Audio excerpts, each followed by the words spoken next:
Hello guys, once again welcome back to channel Jupiter classes. So guys, एक बार फिर से आप जुड़ चुके हैं हमारे साथ। तो आज की इस वीडियो में हम अपने human rights origin and evolution को खत्म करने वाले हैं। ठीक है, इसमें हम इसके एमसीक्यूज का पार्ट थर्ड देखेंगे। तो गाइस, टोटल एमसीक्यूज में इसके ना कम से कम 55 आपको करवा दूंगा, ताकि एग्जाम में कोई भी आपको ना अगर ह्यूमन राइट्स के बारे में कोई क्वेश्चन आए, उसे आप छोड़ो नहीं, उसे आप कच्चा चबा जाओ। ठीक है, तो गाइस शुरू करते हैं आज की वीडियो। तो गाइस वीडियो स्टार्ट करने से पहले आपको एक बात बता दूं कि गाइस हमारी जो मॉक टेस्ट सीरीज है, ठीक है, वो ऑफिशियली यहाँ पर लॉन्च हो चुकी है। ठीक है, जिसमें आपको हर एक टॉपिक वाइज आपको यहाँ पर एमसीक्यूज मिलने वाले हैं। ठीक है, टॉपिक वाइज आपको एमसीक्यूज मिलेंगे, कंप्लीट सिलेबस के किसके, सुपरवाइजर के। ठीक है, चाहे वो जीके वाला पार्ट हो, चाहे वो साइंस वाला हो, इंग्लिश वाला हो, सारे पार्ट्स आपको मिलेंगे। और यूनिट वाइज, जैसे आपको सोशियोलॉजी स्पेशलाइजेशन है ना, इसके आपको यूनिट वाइज वहां पर एमसीक्यूज मिलेंगे। और अगर आपको पता है कि हमारी ई बुक्स भी है, आप उनको भी परचेज कर सकते हैं। ठीक है, तो आज की वीडियो में हम देखेंगे एमसीक्यूज ऑफ ह्यूमन राइट्स की ओरिजिन एवोल्यूशन का पार्ट नंबर 3। ठीक है, I hope you are also gonna to enjoy this video. तो शुरू करते हैं आज की वीडियो बिना किसी देरी के। और गाइस, आपका जो रिस्पॉन्स मिल रहा है ना, वो बड़ा मेरा दिल को खुश कर रहा है। ठीक है, इस वीडियो को गाइस यहाँ पर मैं प्रेजेंट करने वाला हूँ रोहित, आपके सामने देखते हैं 43rd क्वेश्चन। 42 क्वेश्चन अभी तक हम आपको करवा चुके हैं।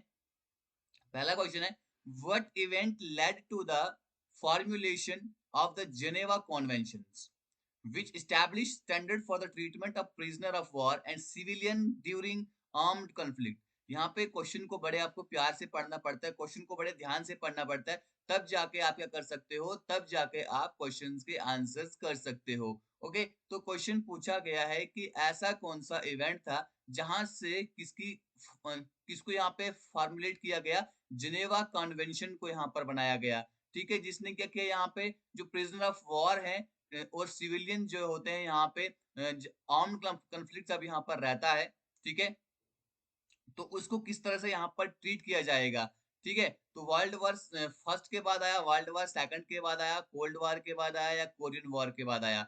ठीक है, तो गाइज आपको इसको आंसर बताना है। तो वर्ल्ड वॉर फर्स्ट तो सबको पता है कब से कब तक हुआ था, आपको मैंने लास्ट वीडियो में बताया था। 1914 से 1918 के बीच में ये क्या बोलते हैं, वर्ल्ड वॉर फर्स्ट हुआ था। और ठीक है, और वर्ल्ड वॉर सेकंड कब हुआ था, 1939 से 1945 के बीच में हुआ था। ठीक है, तो कोल्ड वॉर किस किस के बीच में हुआ था गाइस, याद रखना आपको, कोल्ड वॉर जो हुआ था यूएसए एंड यूएसएसआर के बीच में हुआ था।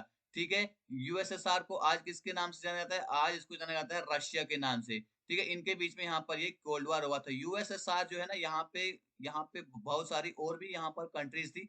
ठीक है, चलिए इस क्वेश्चन का आंसर हम यहाँ पर देखते हैं। इस क्वेश्चन का आंसर क्या है गाइस, तो वर्ल्ड वॉर फर्स्ट के बाद क्या बनाया गया था, हमारी जिनेवा कॉन्वेंशंस बनाई गई थी। ठीक है, जिनेवा कॉन्वेंशंस बनाई गई थी। अगर आपने देखा होगा कि अभिमन्यु जब यहाँ पर कहाँ चले गए थे, अभिमन्यु जब प्रिजनर ऑफ वॉर बन गए थे, जब वो पाकिस्तान के पास चले गए थे, तब आपने जिनेवा कॉन्वेंशंस के बारे में बहुत अच्छे तरीके से सुना होगा, अगर आपने उस वक्त ध्यान दिया होगा तो।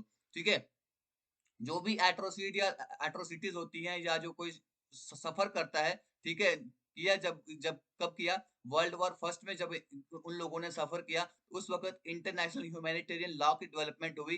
ठीक है, जिसको क्या क्या नाम दिया गया, जेनेवा कॉन्वेंशन का नाम दिया गया। ठीक है, ये 1949 में आई, which aim to protect the right and dignity of individual affected by armed conflict. जो यहाँ पे आर्म्ड कॉन्फ्लिक्ट के द्वारा जिन लोगों की यहाँ पे राइट एंड डिग्निटीज को हार्म हुआ था, ठीक है, उनको प्रोटेक्ट करने के लिए यहाँ पर हमारे पास क्या लाया गया, जिनेवा कॉन्वेंशन लाया गया, कब, 1949 में। ओके, तो क्वेश्चन नंबर 44 यहाँ पर आप देखिए, तो ये वर्ल्ड वॉर फर्स्ट नहीं, इसका आंसर आएगा वर्ल्ड वॉर सेकंड, क्योंकि 1949 में कौन सा वर्ल्ड वॉर हुआ था, 1945 में कौन सा वर्ल्ड वॉर खत्म हुआ था, सेकंड वर्ल्ड वॉर खत्म हुआ था। ओके, तो क्वेश्चन नंबर 44 यहाँ पर देखिए कि कौन से इंटरनेशनल ऑर्गेनाइजेशन है जिसको यहाँ पर 1945 में इस्टेब्लिश किया गया था। ठीक है, जिसका प्राइमरी गोल क्या रखा गया था कि इंटरनेशनल पीस एंड सिक्योरिटी को क्या करना है, मेंटेन करना है यहाँ पे, और कॉपरेशन यहाँ पर क्या करना है, प्रमोट करना है, किसके बीच में, नेशंस के बीच में, जिससे क्या, जो भी हमारी ग्लोबल चैलेंजेस आ रही हैं, जिसमें क्या हो रहे हैं, हमारे ह्यूमन राइट्स वायलेट हो रहे हैं, उनको एड्रेस करा जाए, उनके बारे में यहाँ पर देखा जाए। तो ऑप्शन है आपके पास, International Court of Justice, United Nation, European Union and North Atlantic Treaty Organization, जिसे हम नाटो के नाम से जानते हैं। ठीक है, तो कौन सी ऐसी ऑर्गेनाइजेशन बनाई गई जिसका क्या रहेगा, गोल रहेगा इंटरनेशनल पीस एंड सिक्योरिटी को मेंटेन करना। तो guys this was your in United nation, जो यहाँ पर 1945 में क्या बनाया गया, स्टैब्लिश किया गया, जैसे ही आपका वर्ल्ड वॉर सेकंड खत्म हो गया, जिससे कि यहाँ पर पीस सिक्योरिटी एंड कोऑपरेशन को क्या किया जाए, यहाँ पर मेंटेन किया जाए। और यूनाइटेड नेशन जो है ये बहुत इंपॉर्टेंट रोल प्ले करता है आपके जो हमारे ह्यूमन राइट्स हैं, ठीक है, उनको उनको क्या करने में, उनको प्रोटेक्ट करने में। ठीक है, बहुत सारे इंटरनेशनल ट्रीटीज यहाँ पर बनाई जाती हैं, और जैसे कि हमारी स्पेशलाइज्ड यहाँ पर एजेंसी बनाई गई जिसका नाम रखा गया था human United nation human rights council. Okay, चलिए अब बढ़ते हैं अपने हम नेक्स्ट क्वेश्चन की और, प्यारे क्वेश्चन की ओर। तो आपको बताना है कि ऐसा कौन सा डॉक्यूमेंट है जिसको यहाँ पर 1215 में अडॉप्ट किया गया, ठीक है, जिसे हम क्या कंसीडर करते हैं, precursor to modern conception of human right. जो आज का कंसेप्ट आप देखते हैं ना ह्यूमन राइट, उसका प्रीकर्सर के नाम से उसको कंसीडर करा जाता है, जिसने यहाँ पर by establishing limit on the power of the monarchy, जिसने यहाँ पे मोनार्की की पावर के ऊपर लिमिट लगा दी थी, and affirming certain liberties for subjects, ठीक है, और यहाँ पे बहुत सारी कुछ लिबर्टी जो है लोगों के लिए यहाँ पर लाई थी। मैग्ना कार्टा, कोड ऑफ हमुराबी, या 12 टेबल्स, या एडिक्ट ऑफ मिलेन। तो गाइस इस क्वेश्चन का आंसर बड़ा ही प्यारा है, that is your Magna carta. Magna carta जो है यहाँ पर किंग जॉन जो थे इंग्लैंड के, याद रखिएगा, उन्होंने इसको 1215 में क्या किया था, साइन किया था, जहां से कुछ लिमिटेड गवर्नमेंट के प्रिंसिपल्स को स्टैब्लिश किया गया था, due process and the rule of law यहाँ पर लाया गया था, जिसने यहाँ पे कॉन्स्टिट्यूशनल राइट्स एंड लिबर्टीज की इंग्लैंड में क्या की थी, वहां पर उनकी बुनियाद डाली थी। ठीक है, ओके, तो गाइस नेक्स्ट क्वेश्चन है आपके स्क्रीन पर, 46 question. The treaty of Westphalia signed in 1648। तो वेस्टफॉलिया की ट्रीटी है जो 1648 में यहाँ पर साइन की गई थी, contributed to the development of human rights by, इसने यहाँ पे ह्यूमन राइट्स की डेवलपमेंट में कंट्रीब्यूट किया था। कैसे? यहाँ पर इन्होंने state sovereignty and non interference का प्रिंसिपल स्टैब्लिश करके, या स्लेवरी को एबॉलिश करके, और स्लेव ट्रेड जो था उसको एबॉलिश करके, क्या उन्होंने यहाँ पे ह्यूमन राइट की डेवलपमेंट में कंट्रीब्यूशन दी थी, या guaranteeing freedom of religion and expression, या recognising the rights of indigenous people. ठीक है, तो गाइस इसका आंसर आपको बताना होगा। इस क्वेश्चन का आंसर आई थिंक किसी को नहीं आता होगा। इस क्वेश्चन का गाइस आंसर है हमारे पास your option number A, establishing the principle of state sovereignty. यहाँ पर स्टेट को सॉवरेंट बनाया गया, ये प्रिंसिपल यहाँ पर लाया गया, वो नॉन इंटरफेरेंस का प्रिंसिपल यहाँ पर लाया गया स्टेट में। ठीक है, तो ट्रीटी ऑफ वेस्टफालिया जो 1648 में साइन हुई थी, इसको फाउंडेशनल डॉक्यूमेंट के नाम से भी कंसिडर किया जाता है, जिसने यहाँ पर इंटरनेशनल ट्रीटी में क्या, इंटरनेशनल रिलेशंस में यहाँ पर इसने क्या किया, एक फाउंडेशनल डॉक्यूमेंट के नाम से ये आया। एज इट एंडेड, इसने जो 30 ईयर की जो वॉर थी उसको यहाँ पर खत्म कर दिया, और यहाँ पर स्टेट सॉवरेंटी का प्रिंसिपल्स को यहाँ पर क्या किया, इस्टेब्लिश किया। ओके, तो गाइस बढ़ते हैं अपने नेक्स्ट क्वेश्चन की ओर। हम इंपॉर्टेंट क्वेश्चन है, आपके एग्जाम में पूछा जा सकता है। ठीक है, international bill of human right consist of, जो इंटरनेशनल बिल है यहाँ पर ह्यूमन राइट का, उसमें क्या क्या चीजें यहाँ पर आती हैं, universal declaration of human right, जो कि आपका नेक्स्ट टॉपिक आने वाला है, Geneva convention and the convention on the rights of the child, universal declaration of human right, international covenant on civil and political right, international covenant on economic, social and political cultural right, another one is universal declaration of human right, European convention on human right, the African charter of human and people's right, universal declaration of human right, Kyoto protocol and convention on biological diversity. तो आपको बोलना है कि international bill जो है human rights का, उसमें क्या क्या चीजें यहाँ पर आती हैं। तो गाइस जिसमें जो आपका ऑप्शन नंबर बी है ना, ठीक है, universal declaration of human right, इसमें आता है international covenant on civil and political right and economic, social and cultural right, ये सब हमारे किस में आते हैं, इंटरनेशनल बिल ऑफ राइट के अंदर आते हैं। ओके, नेक्स्ट क्वेश्चन है, the Nuremberg trials held after World War II were significant in the development of human right because they, जो न्यूरेमबर्ग ट्रायल जो है यहाँ पर वर्ल्ड वॉर सेकंड के बाद आई, ठीक है, ये बहुत ही सिग्निफिकेंट मानी जाती है ह्यूमन राइट्स की डेवलपमेंट के लिए। क्यों? क्योंकि उन्होंने क्या किया, established principle of individual criminal responsibilities for atrocities committed during war time, या इन्होंने रिकॉग्नाइज किया रिफ्यूजीज के राइट्स को, और जो पर्सन उनको डिस्प्लेस किया, एक जगह दूसरी जगह तक उनको पहुंचाया, या उन्होंने एबोलिशन ऑफ कैपिटल पनिशमेंट जो है उसको यहाँ पर एडवोकेट किया। या advance the rights of ethnic minorities, या इन्होंने एथनिक माइनॉरिटीज के राइट्स को यहाँ पर एडवोकेट किया। आपको बताना है कि न्यूरमबर्ग ट्रायल जो यहाँ पर वर्ल्ड वॉर सेकंड के बाद हुई, ठीक है, इन्होंने ह्यूमन राइट्स के डेवलपमेंट में बहुत इंपॉर्टेंट सिग्निफिकेंट रोल यहाँ पर प्ले किया। कैसे किया? इन्होंने यहाँ पर जो इंडिविजुअल की क्रिमिनल रिस्पॉन्सिबिलिटी होती है, ठीक है, उसके प्रिंसिपल्स को स्टैब्लिश किया, ठीक है। जो एट्रोसिटीज यहाँ पर हुई थी ड्यूरिंग वार टाइम, उसके उसके दौरान जो यहाँ पर एट्रोसिटीज हुई थी, उसकी रिस्पॉन्सिबिलिटीज को यहाँ पर इन्होंने स्टैब्लिश किया। जो न्यूरमबर्ग ट्रायल जो यहाँ पर 1945 और 1946 के बीच में यहाँ पर होती है, prosecuted Nazi leader for war crimes, इन्होंने जो नाजी लीडर थे, ठीक है, जो यहाँ पर नाजिज्म चल रहा था, ठीक है, उन वार क्राइम के लिए उसको यहाँ पे इन्होंने प्रोसिक्यूट किया। Crimes against humanity and genocide, यहाँ पर जो लोगों को मारा गया था, तो उसके लिए इन्होंने यहाँ पर नाजी लीडर्स को क्या किया? प्रोसिक्यूट किया। These trials establish the principle of individual criminal responsibility, तो यहाँ पर इन्होंने इंडिविजुअल की क्रिमिनल रिस्पॉन्सिबिलिटी के प्रिंसिपल को यहाँ पर एस्टैब्लिश किया। ओके, और एक मॉडर्न इंटरनेशनल क्रिमिनल लॉ की फाउंडेशन यहाँ पर डाली। ओके, तो नेक्स्ट क्वेश्चन है हमारा यहाँ पे 49th क्वेश्चन है, the declaration of the rights of man and of the citizen.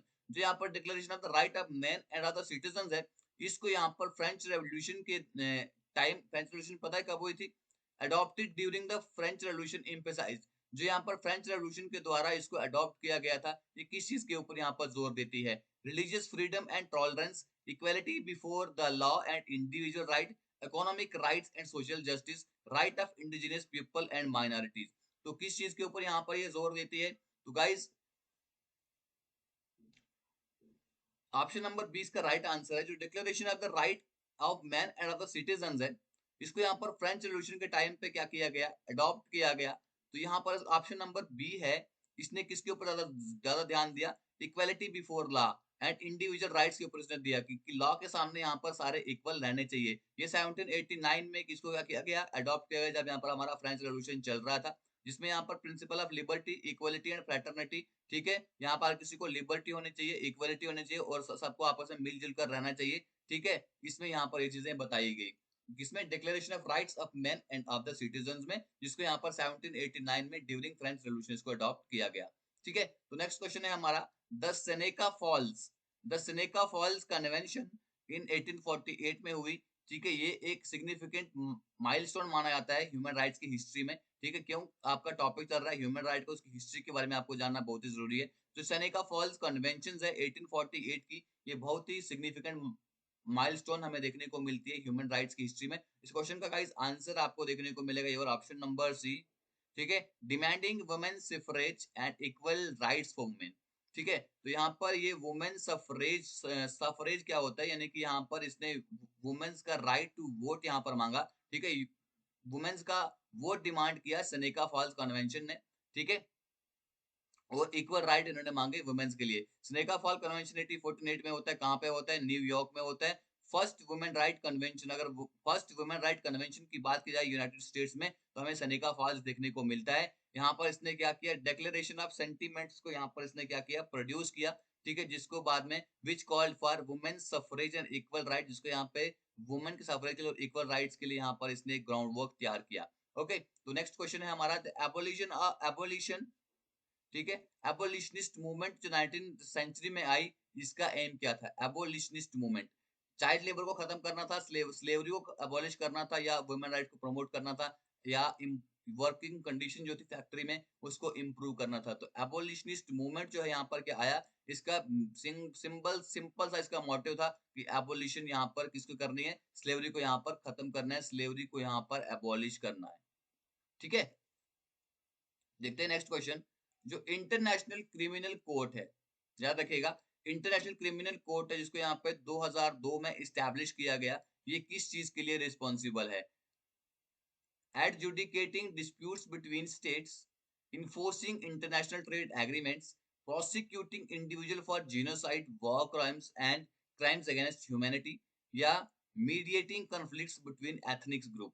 तो इंटरनेशनल क्रिमिनल कोर्ट जो है यहाँ पर, ये किसके लिए रिस्पॉन्सिबल है? ये जो भी यहाँ पर जिनोसाइड करते हैं, लोगों को यहाँ पर मारते हैं, वॉर क्राइम करते हैं, या कोई भी ह्यूमैनिटी के अगेंस्ट कोई भी क्राइम होता है, उनको यहाँ पे प्रोसिक्यूट करता है, उनको यहाँ पे सजा देता है। इंटरनेशनल क्रिमिनल कोर्ट एक इंटरनेशनल ट्रिब्यूनल किया है इंटरनेशनल ट्रिब्यूनल है, इसको इस्टेब्लिश किया गया था। जो भी इंडिविजुअल यहाँ पे बहुत सीरियस इंटरनेशनल क्राइम करेगा, उसको यहाँ पर प्रोसिक्यूशन का काम करेगा। कौन? इंटरनेशनल क्रिमिनल कोर्ट, जो 2002 में यहाँ पर लाया गया था। Another question is United nation human rights council UNHRC 2006 में बनाया गया था। ये किस चीज के लिए रिस्पॉन्सिबल है? इंपॉर्टेंट क्वेश्चन की आप इसको श्रेणी में डाल सकते हो। ठीक है, श्रेणी मींस इंपॉर्टेंट क्वेश्चन की क्यू में आप इसको डाल सकते हो कि इंपॉर्टेंट क्वेश्चन आपका रहने वाला है आपके एग्जाम पॉइंट ऑफ व्यू के लिए। United nation human right council 2006 में स्टैब्लिश किया गया था। ये क्या किस चीज के लिए रिस्पॉन्सिबल है? ये क्या ह्यूमैनिटेरियन एड जो है ड्यूरिंग नेचुरल डिजास्टर होते हैं तब प्रोवाइड करता है, या इकोनॉमिक डेवलपमेंट को प्रमोट करता है जो भी हमारी डेवलपिंग कंट्रीज हैं उसके बाद, या प्रमोट करता है, प्रोटेक्ट करता है ह्यूमन राइट्स को पूरे वर्ल्ड के अराउंड। अगर हम बात करें, या क्लाइमेट चेंज और एनवायरमेंटल डिग्रेडेशन को यहाँ पर एड्रेस करने का काम करता है United nation human rights council. तो गाइज यहाँ पर ये ह्यूमन राइट्स को क्या करता है? प्रोटेक्ट करने का काम करता है, उनको प्रमोट करने का काम करता है। कौन? आपका United nation human rights council. ये एक सब्सिडरी बॉडी है किसकी? यूनाइटेड नेशन जनरल असेंबली की, जो यहाँ पर प्रोटेक्ट करने का काम करती है ह्यूमन राइट्स को। अगर हम देखें तो वर्ल्ड वाइड, ठीक है, कहाँ कहाँ पे वायलेशंस हो रही हैं ह्यूमन राइट्स की, उन सब के बारे में यहाँ पर ये देखता है। ठीक है, तो गाइस एक यहाँ पर और गुड न्यूज आपके लिए है। वो क्या है? आपकी जो ई बुक है किसकी? एमसीक्यूज की। ठीक है, आपकी जो ई बुक है एमसीक्यूज की, सोशियोलॉजी की, जिसमें कंप्लीटली आपके एमसीक्यूज यहाँ पर रहेंगे, टॉपिक वाइज एमसीक्यू रहेंगे, वो दैट इज ऑलमोस्ट रेडी। ठीक है, विद इन 2 to 3 days आपको वो बुक भी आपके हाथों में होगी। ठीक, नेक्स्ट क्वेश्चन है, convention on the right of persons with disabilities, CRPD, इसको यहाँ पर 2006 में अडॉप्ट किया गया था। इसका एम क्या रहता है? Promote gender equality and women's empowerment, protect the rights of refugees and asylum seekers, ensure equal rights and opportunities for persons with disabilities, combat racial discrimination and promote racial equality। तो जो convention जो है rights of person with disabilities का, जिसको यहाँ पर 2006 में adopt किया गया था, इसका क्या एम रहता है? इसका एम रहता है कि जो इक्वल राइट्स एंड अपॉर्चुनिटीज है पर्सन विद डिसेबिलिटीज का याद रखेगा। जो लोग यहाँ पर डिसेबल हैं, तो उनके लिए यहाँ पर इक्वल राइट्स को इंश्योर करता है और उनके लिए अपॉर्चुनिटीज यहाँ पर लेकर आता है। तो यहाँ पर सीआरपीडी का यही एम रहता है। उनका एम रहता है कि ये इंटरनेशनल, याद रखेगा, ये एक इंटरनेशनल ट्रीटी है जिसका मकसद क्या है? प्रमोट करना, प्रोटेक्ट करना, इंश्योर करना, किसको? जो यहाँ पर इक्वल एंजॉयमेंट होगी ह्यूमन राइट्स की और फंडामेंटल फ्रीडम उन लोगों के द्वारा जो यहाँ पर डिसेबल्स हैं। तो गाइज नेक्स्ट क्वेश्चन है हमारी इस वीडियो का, लास्ट क्वेश्चन भी है। The black leaves matter movement, जो ब्लैक लाइव्स मैटर मूवमेंट है, ये यहाँ पर यूएस में ओरिजिनेट होती है। इसका फोकस किस चीज पे रहता है? Advocating for the LGBTQ plus rights, या addressing climate change and environmental justice, या combating systematic racism and police brutality against black peoples, या promoting indigenous rights and sovereignty. तो गाइस यहाँ पर LG black lives matter movement का क्या था? इनका सबसे बड़ा फोकस किस चीज पे था? यहाँ पर जो भी यहाँ पर सिस्टमैटिक रेसिज्म होता था उसके खिलाफ यहाँ पर ये कम्बैट करते थे, उसके अगेंस्ट यहाँ पर ये लड़ाई करते थे। ठीक है, and police brutality against black people. ठीक है, आपने आपने नेल्सन मंडेला के बारे में सुना होगा। ठीक है, जिन्होंने क्या कहा था? Education is the strongest weapon to change the world. इन्होंने कहा था कि एजुकेशन एक ऐसा वेपन है जिससे आप पूरे वर्ल्ड को चेंज कर सकते थे। ठीक है, यहाँ पर जब ब्लैक मूवमेंट की बात आती है, ठीक है, काले और गोरे की बात आती है, तो उस वक्त इनका बहुत इंपॉर्टेंट रोल यहाँ पर प्ले होता है। The black leaves movement matter movement एक सोशल जस्टिस मूवमेंट थी। ठीक है, तो यहाँ पर रेशियल की इक्वलिटी, यानी कि रेशियल क्या होता है, यानी कि जो ब्लैक एंड व्हाइट लोग होते थे ना, उनकी इक्वलिटी के बारे में यहाँ पर इस मूवमेंट ने यहाँ पर बात की। This was also an important question for your exam point of view। तो क्या, this was all about today's video। I hope कि आज की वीडियो में आपको मजा नहीं आया होगा, क्योंकि यहाँ पर कुछ ऐसे इंटरनेशनली क्वेश्चंस थे जो कि आपके हद से बाहर थे। तो ये कुछ बच्चों ने तो किए होंगे जिन्होंने यहाँ पर थोड़ा और डीपली पढ़ा होगा। ठीक है, this was all about today's video. तो अच्छी लगी होगी तो लाइक करना, नहीं लगी होगी तो डिसलाइक कर देना, कोई इश्यू नहीं है, और बता देना डिसलाइक क्यों की, ताकि हम अपनी उन गलतियों को नेक्स्ट वीडियो में सुधार सकें। ठीक है, तो चैनल को सब्सक्राइब कर दो। खत्म करते हैं फिर आज की वीडियो। Thanks, nice meet.